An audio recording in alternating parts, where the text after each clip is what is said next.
Technical civil shorts की इस video series में आप सभी का स्वागत है। आप में से काफी सिविल इंजीनियर्स ने फ्लोटिंग कॉलम के बारे में सुना होगा, लेकिन बहुत लोग इसके अंदर कंफ्यूज रहते हैं कि आखिर फ्लोटिंग कॉलम का मतलब और मकसद क्या होता है। तो आज के इस शॉर्ट वीडियो में हम फ्लोटिंग कॉलम के मतलब और मकसद को सिंपल और साधारण शब्दों में समझेंगे, इसलिए इस वीडियो को आखिर तक ध्यान से देखिएगा।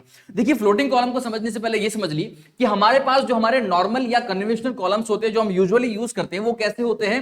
वो फुटिंग से लेकर टॉप में जितने भी कॉलम्स होते हैं वो एक दूसरे से कनेक्टेड होते हैं, और जो सारे कॉलम्स होते हैं वो अपने लोड को डायरेक्टली फुटिंग में ट्रांसफर करते हैं। यानी इनके अंदर एक कंटिन्यूटी होती है, बॉटम टू टॉप या टॉप टू बॉटम। इनके अंदर एक कंटिन्यूटी होती है कि भाई ऊपर से ये कॉलम शुरू होते हैं तो डायरेक्ट फुटिंग में कंटिन्यू होते होते अपने फुटिंग को ट्रांसफर या कनेक्ट करते हैं, ठीक है। लेकिन वहीं पर अगर हम फ्लोटिंग कॉलम की बात करें तो ये ऐसे कॉलम होते हैं जो फुटिंग तक कंटिन्यू नहीं किए जाते, बीच में ही कहीं डिसकंटिन्यू कर दिए जाते। इसका एग्जांपल मैं आपको बताता हूं। आप यहां पर कॉर्नर में देख सकते हो, ये एक हमारा कॉलम है और ये दूसरा कॉलम है। ये दोनों कॉलम तो ऊपर से लेके यहां तक कंटिन्यू हो रहे हैं, लेकिन यहां नीचे देखिए इसमें कोई कंटिन्यूटी नहीं है और ना ही नीचे किसी फुटिंग से ये कनेक्टेड है। तो ये जो कॉलम हो गया इसको हम फ्लोटिंग कॉलम कह सकते हैं, क्योंकि यहां पर इसको डिसकंटिन्यू कर दिया गया है, यहीं पर इसको टांग दिया गया है, ये यहीं पर हैंग कर रहा है और इसकी वजह से इसको हैंगिंग कॉलम के नाम से भी जाना जाता है। तो दो नाम इसके हो सकते हैं, या तो वो हैंगिंग कॉलम है या फिर वो फ्लोटिंग कॉलम है, दोनों एक ही है, ठीक है। वहीं पर अगर इस केस की बात करें तो आप यहां पर भी देख सकते हो कि ये कॉलम ऊपर से तो आ रहा है, लेकिन यहां नीचे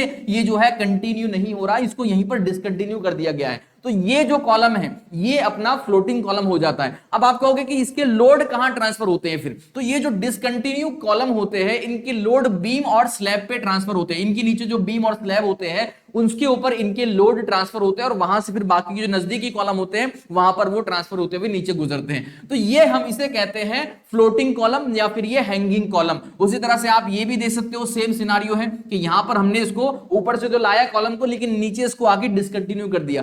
तो आपको ये अमूमन पिक्चर कंप्लीट या क्लियर हो गई होगी कि अब फ्लोटिंग कॉलम किसको कहते हैं, अब इसका जरूरत हमें क्यों पड़ती है, कहां पर इसको हमें लगाना पड़ता है और क्यों। देखिए, अगर हम बात करें इसकी जरूरत की तो बिल्डिंग के काफी सारे ऐसे सिचुएशंस आते हैं, आर्किटेक्चरल रिक्वायरमेंट या यूटिलाइजेशन के बेसिस पर हम बीच में कहीं कॉलम प्रोवाइड नहीं कर सकते। अब इसी की अगर बात कर लो तो मान लीजिए ये आपका कोई एक ऐसा रूम है, कोई ऐसा एक बड़ा हॉल है, या कोई इसका यूज ऐसा है कि बीच में आप वहां पर कहीं भी कॉलम प्रोवाइड नहीं कर सकते, लेकिन अगर उसके ऊपर का फ्लोर देखो तो वहां पर कॉलम हम प्रोवाइड कर रहे हैं। तो अब ये कॉलम हम क्या करते हैं, इसको यहीं पर डिसकंटिन्यू कर देते हैं और यहां पर जो है हम कॉलम फ्री रूम बना देते हैं। तो ये जो आर्किटेक्चरल रिक्वायरमेंट होती है या फिर उसके रूम के मुताबिक जो उसका यूटिलाइजेशन होता है उसके हिसाब से जो उसका प्रोविजन होता है कि वहां पर बीच में कोई भी कॉलम नहीं आना चाहिए, तो इन सब चीजों को ध्यान में रखते हुए हम क्या करते हैं, उसके ऊपर वाले कॉलम को हैंग करवा देते हैं, फ्लोट करवा देते हैं। तो इसको हम कहते हैं फ्लोटिंग कॉलम, और इसका रीजन भी ये एक मेजर रीजन होता है आर्किटेक्चरल रिक्वायरमेंट को फुलफिल करना,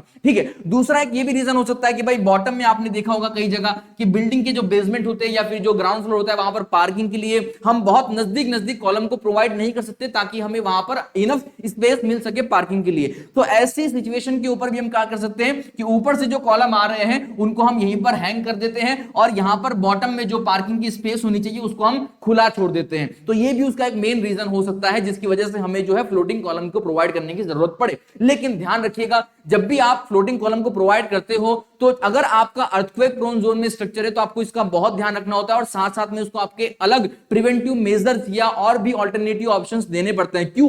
क्योंकि जब भी आप फ्लोटिंग कॉलम प्रोवाइड करते हो तो कहीं ना कहीं ये आपकी बिल्डिंग की स्टिफनेस को घटा देता है, कहीं ना कहीं आपके जो अपर और बॉटम जो आपके स्ट्रक्चर के फ्लोर होते हैं उसको डिसकंटिन्यू कर देता है इस फ्लोर से। तो ये जो डिसकंटिन्यूटी होती है स्ट्रक्चर के अंदर वो पाई जा सकती है और उसकी वजह से आपके स्ट्रक्चर के अंदर जो है वो फ्लेक्सिबिलिटी या स्टिफनेस के अंदर डिफरेंसेस आ जाते हैं, उसकी जो स्टिफनेस होती है वो कम हो जाती है। तो इन सब चीजों को भी ध्यान में रखना होता है और अगर इन सब चीजों को फुलफिल करते हुए हम बिल्डिंग बनाते हैं तब वहां पर फ्लोटिंग कॉलम सेफ माने जाते हैं, ठीक है। तो उम्मीद है आपको फ्लोटिंग कॉलम का मतलब और मकसद समझ में आ गया होगा। अगर आप इसी तरह से और भी यूजफुल वीडियोस देखना चाहते हैं तो आप हमारे इस यूट्यूब चैनल को सब्सक्राइब करके बेल आइकन को प्रेस कर दीजिएगा। मिलते हैं अगले वीडियो में, धन्यवाद।